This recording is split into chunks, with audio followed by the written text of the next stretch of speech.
ഞങ്ങളുടെ അടുത്ത് വരുന്ന വലിയൊരു ശതമാനം കുട്ടികൾ ഞങ്ങളോട് ചോദിക്കുന്നൊരു ചോദ്യമാണ് 100% ജോബ് ഗ്യാരണ്ടി ഉണ്ടോ, പ്ലേസ്മെൻറ്റ് ഗ്യാരണ്ടി ഉണ്ടോ എന്നുള്ളത്.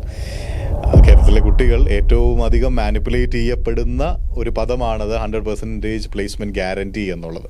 ഇൻഡസ്ട്രിക്ക് അത്രയും കുട്ടികളെ അക്കോമഡേറ്റ് ചെയ്യാൻ പറ്റുന്നുണ്ടെങ്കിൽ definitely we can give A placement guarantee. നമുക്കൊരു 100% പ്ലേസ്മെൻറ്റ് ഗ്യാരണ്ടി കൊടുക്കാം, അങ്ങനെ കൊടുക്കുന്നവരുമുണ്ട്. പക്ഷെ ഞങ്ങൾ ഫോക്കസ് ചെയ്യുന്ന ഒരു area it's not placement guarantee but it is on career growth എന്നുള്ളതാണ്. നമ്മളൊരു സ്ഥലത്ത് ജോലിക്ക് കയറി, ഞങ്ങൾ കണ്ടുവരുന്ന ഒരു ട്രെൻഡ് എന്ന് പറയുന്ന ഒരു കുട്ടി ഒരു ജോലിക്ക് കയറി 5-6 വർഷം കഴിഞ്ഞാലും ദർ ഈസ് നോ അപ്ലിഫ്റ്റ്, ഒരു അപ്ഗ്രേഡോ ഒരു അപ്ലിഫ്റ്റോ ആ കുഞ്ഞിന് സംഭവിക്കുന്നില്ല.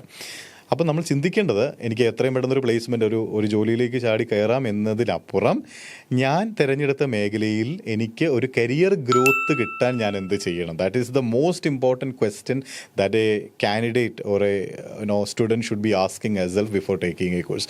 ഒരു കോഴ്സ് തിരഞ്ഞെടുക്കുന്നതിന് മുന്നേ, ഒരു ഇൻസ്റ്റിറ്റ്യൂഷന് മുന്നേ ഹാൻഡ്സ് ജോയിൻ ചെയ്യുന്നതിന് മുന്നേ സ്വയമേ ചോദിക്കേണ്ട ഒരു ചോദ്യമാണ്, എനിക്ക് കരിയർ ഗ്രോത്ത് കിട്ടാൻ ഞാൻ എന്ത് ചെയ്യണമെന്നുള്ളത്.